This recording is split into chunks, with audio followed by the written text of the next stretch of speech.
Bismillahirrahmanirrahim. Assalamualaikum warahmatullahi wabarakatuh. Saya Datin Ariska Utami, salah satu staf pengajar di UIN Raden Mas Said Surakarta untuk FEBI dan jurusan manajemen bisnis syariah. Pada kesempatan kali ini saya akan menyampaikan materi manajemen keuangan khususnya terkait dengan dasar-dasar penganggaran modal atau sering diistilahkan dengan materi capital budgeting. Baik, kita mulai pembahasannya. Di setiap perusahaan, salah satu bidang yang menjadi perhatian utama bagi seorang manajer keuangan adalah bagaimana dia bisa menentukan investasi jangka panjangnya dan apa yang harus dilakukan dan apa yang harus dipilih ya untuk investasi itu bagi perusahaan. Sebuah perusahaan biasanya memiliki beberapa pandangan ya. Kira-kira investasi apa yang akan dia lakukan, yang akan dia investasikan ya.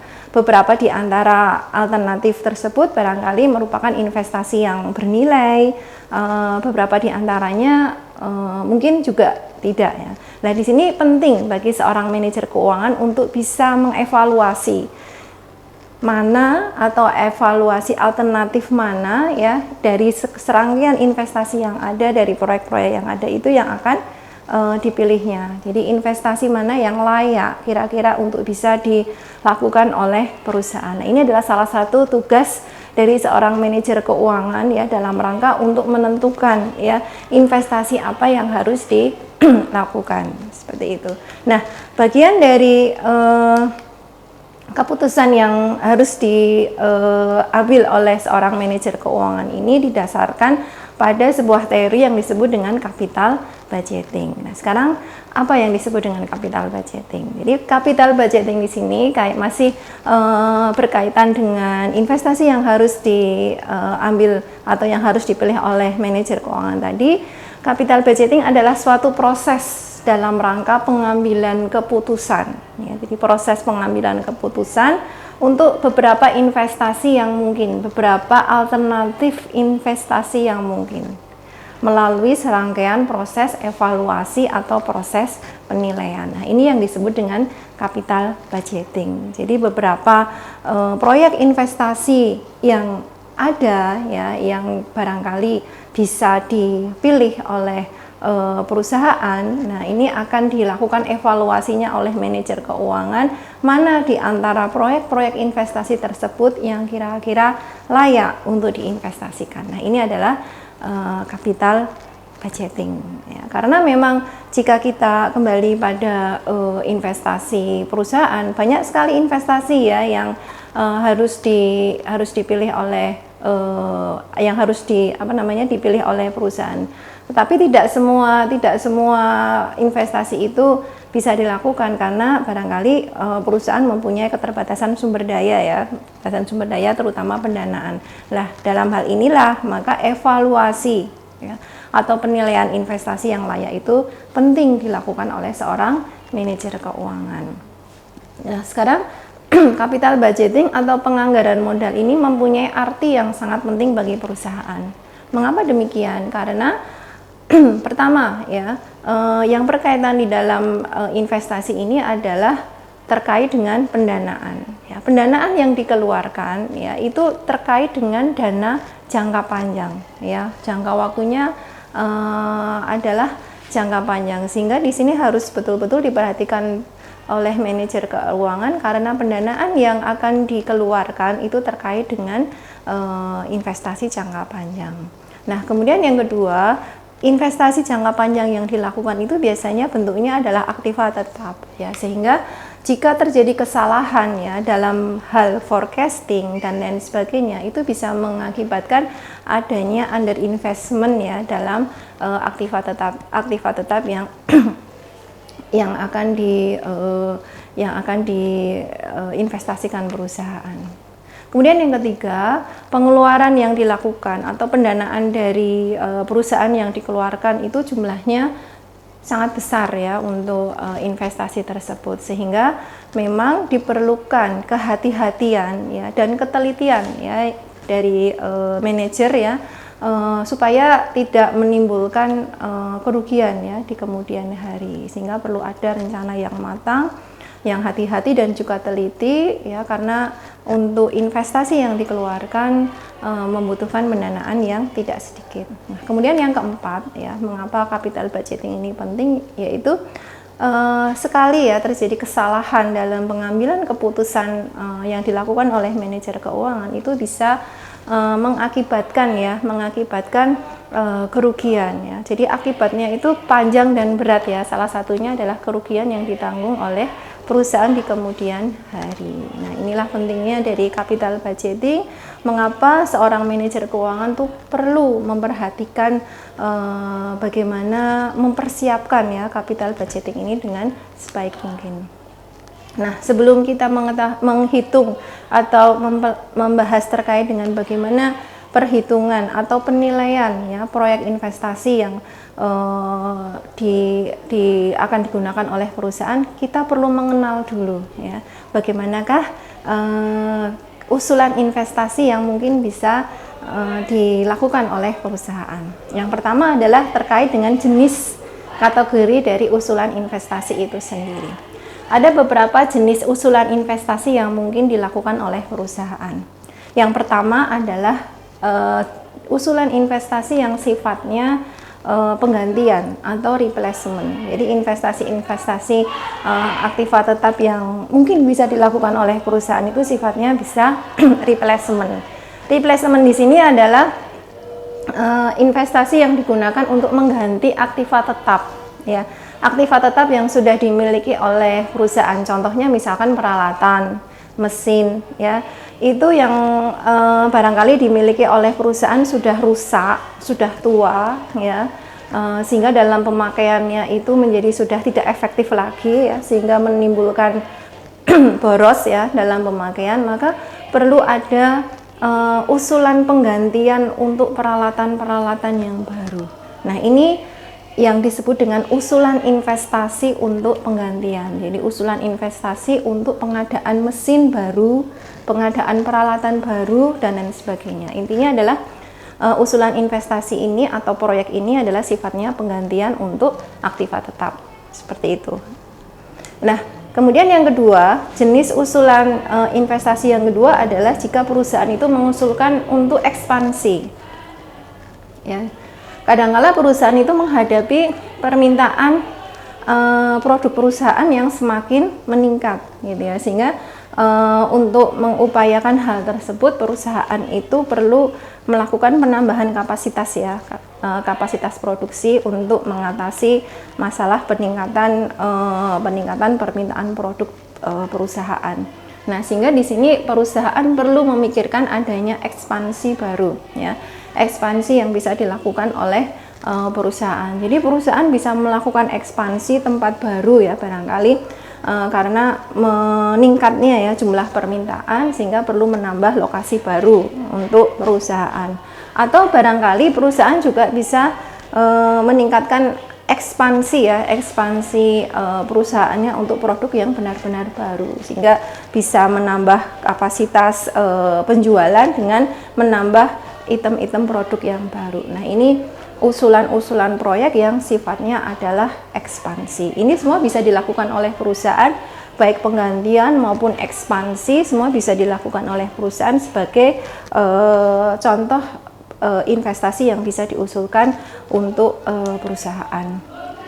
Nah, kemudian yang selanjutnya setelah kita mengetahui kategori usulan investasi, yang selanjutnya adalah sifat usulan ya, sifat usulan dari proyek investasi tersebut. Yang pertama adalah jika sifat usulan proyek atau proposal tersebut adalah mutually eksklusif ya. Jadi di sini ada yang sifatnya mutually eksklusif dan ada yang kedua sifatnya itu adalah independen. Nah, sekarang yang pertama, jika sifatnya adalah mutually eksklusif. Maksudnya bagaimana untuk yang mutually eksklusif ini? Ya.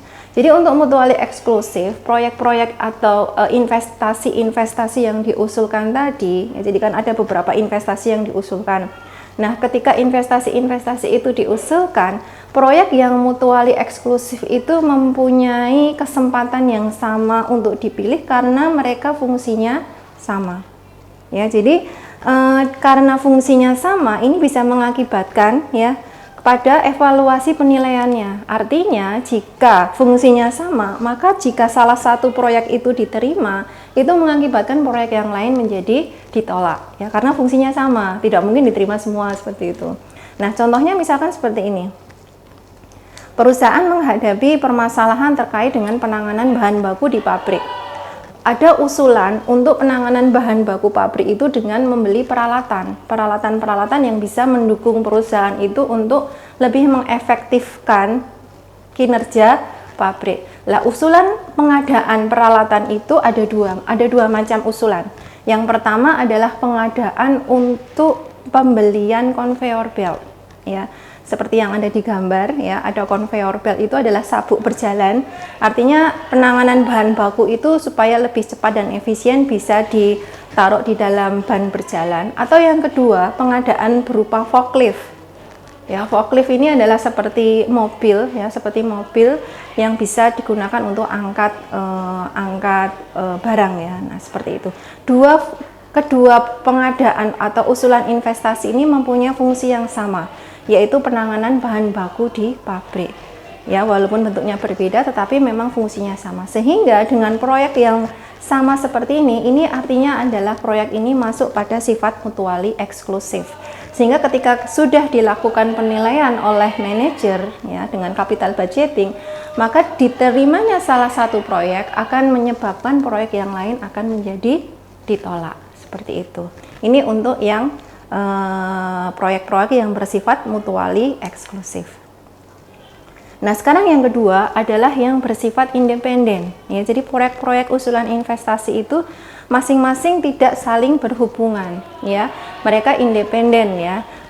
Proyek-proyeknya mempunyai fungsi yang berlainan. Ya, jadi penentuan satu pilihan investasi itu tidak mempengaruhi pilihan investasi yang lainnya. Mereka berdiri sendiri atau tidak saling mempengaruhi satu proyek dengan yang lainnya. Contohnya misalkan seperti ini.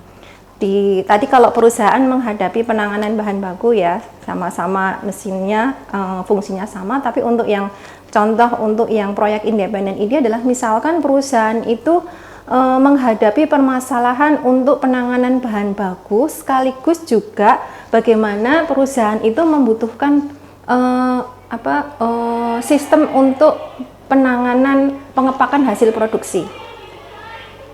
Begitu ya. Jadi ada usulan proyek investasi untuk pengadaan alat-alat atau peralatan penanganan bahan baku seperti tadi contohnya ya, conveyor belt, forklift ya, seperti itu.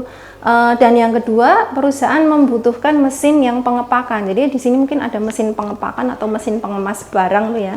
Barang yang sudah jadi, produk perusahaan yang sudah jadi itu dikemas dengan mesin pengemas. Nah, ini adalah dua mesin dengan fungsi yang berbeda. Sehingga ketika ini dievaluasi, ketika ini dinilai ya, maka akan mempunyai dua fungsi yang berbeda. Sehingga salah satu kriteria penerimaannya adalah dengan yang paling menguntungkan ya, karena masing-masing ini masing-masing mempunyai dua fungsi yang berbeda. Ini sifat yang independen. Nah, sekarang tinggal bagaimana perusahaan itu manajer terutama dalam penilaian evaluasinya nanti ya, kembali lagi pada kebijakan manajer dalam penerimaannya.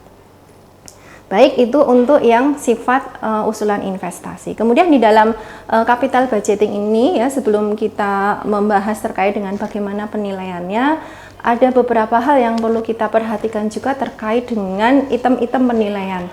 Salah satu item penilaiannya itu adalah aliran kas yang digunakan dalam penilaian capital budgeting ini. Nah, kita akan membahas bersama-sama terkait dengan aliran kas yang terjadi dalam investasi di perusahaan ya. Jadi inti dari penilaian capital budgeting ini kan akhirnya adalah bagaimana perusahaan bisa menentukan investasi itu layak atau tidak dilakukan. Nah, seperti itu, sehingga di sini perlu ada perhitungan ya, ada penilaian atau ada evaluasi lah. Penilaiannya salah satunya dengan menggunakan capital budgeting, dengan menggunakan item-item penilaian yang menggunakan aliran kas dalam investasi, di mana aliran kas yang digunakan merupakan aliran kas masuk dan juga aliran kas keluar yang biasa terjadi dalam sebuah investasi. Nah, dalam pembahasan terkait dengan aliran kas investasi, kita mengenal ada 3 macam aliran kas yang bisa digunakan dalam perhitungan capital budgeting. Yang pertama adalah yang disebut dengan initial cash flow atau capital outlays. Apa yang disebut dengan initial cash flow atau capital outlays ini? Jadi initial cash flow ini adalah aliran kas yang berhubungan dengan pengeluaran kas pertama kali yang terjadi untuk investasi tersebut. Jadi bisa dikatakan bahwa initial cash flow atau capital outlays ini adalah merupakan harga dari mesin yang akan kita beli tersebut atau yang akan kita investasikan tersebut. Ini yang disebut dengan capital outlays karena ini merupakan pengeluaran pertama kali untuk investasi tersebut. Nah, sering juga ini disebut dengan istilah cash outflow, artinya berapa investasi yang kita keluarkan ya untuk pembelian aktiva tetap tersebut. Nah, ini yang pertama, yaitu initial cash flow atau capital outlays. Nah, aliran kas yang kedua ya dalam perhitungan capital budgeting ini adalah yang disebut dengan operational cash flow. Operational cash flow ini merupakan aliran kas yang terjadi selama umur investasi. Ya, jika tadi itu adalah capital outlays tadi adalah pengeluarannya ya, dana yang dikeluarkan untuk pembelian investasi, maka operational cash flow ini adalah yang masuk ya. Jadi aliran kas yang masuk selama periode investasi atau selama umur ekonomis aktiva tersebut, gitu ya. Jadi berasal dari pendapatan yang didapatkan ya setelah dikurangi dengan biaya-biaya yang dikeluarkan oleh perusahaan, seperti itu ya. Jadi operational cash flow ini sering juga ya disebut dengan istilah aliran kas masuk atau cash inflow, atau sering juga biasa disebut dengan istilah proceed ya. Apa itu proceed? Jadi proceed di sini adalah operational cash flow atau cash inflow yang diterima setiap tahun selama umur ekonomis investasi tersebut ya. Jadi bisa berupa aliran kas masuk bersih. Nah, itu yang disebut dengan proceed ya. Di sini ada perhitungan ya bagaimana kita menetapkan besarnya proceed yang terjadi selama periode investasi tersebut, di mana untuk perhitungan proceednya kita bisa menghitungnya dari laba bersih ya. Laba bersih yang dihasilkan dari investasi tersebut ditambah dengan depresiasi atau penyusutan yang terjadi untuk investasi tersebut. Nah, inilah besarnya proceed yang terjadi gitu. Nah, aliran kas yang ketiga yaitu adalah terminal cash flow ya. Apa itu terminal cash flow? Ya, terminal cash flow ini adalah merupakan aliran kas masuk yang diterima perusahaan sebagai akibat sudah habisnya umur ekonomis dari suatu proyek investasi. Jadi istilahnya terminal cash flow itu adalah nilai sisa ya, atau nilai akhir dari suatu barang investasi. Jadi kalau misalkan kita punya barang gitu ya, di akhir umur ekonomisnya kita ingin jual lagi ya barang tersebut. Nah, ternyata barang itu masih laku dijual. Nah, itulah yang disebut dengan terminal cash flow atau uang sisa ya, atau nilai bisa disebut juga dengan istilah nilai residu gitu ya. Nah, terminal cash flow ini diperoleh dari nilai sisa atau residu dari aktiva dan modal kerja yang digunakan ya. Jadi merupakan nilai aktiva pada akhir umur ekonomis proyek investasi tersebut. Nah, itu ya. Jadi terminal cash flow itu bisa dikatakan sebagai nilai sisa ya dari suatu investasi tersebut ya. Nah, itu bisa kita ketahui kalau misalkan investasi atau aktiva tetap tersebut ya kita jual ya pada akhir umur ekonomisnya, itu akan terlihat berapa sebetulnya nilai sisanya seperti itu. Nah, itu aliran kas yang akan kita gunakan ya untuk perhitungan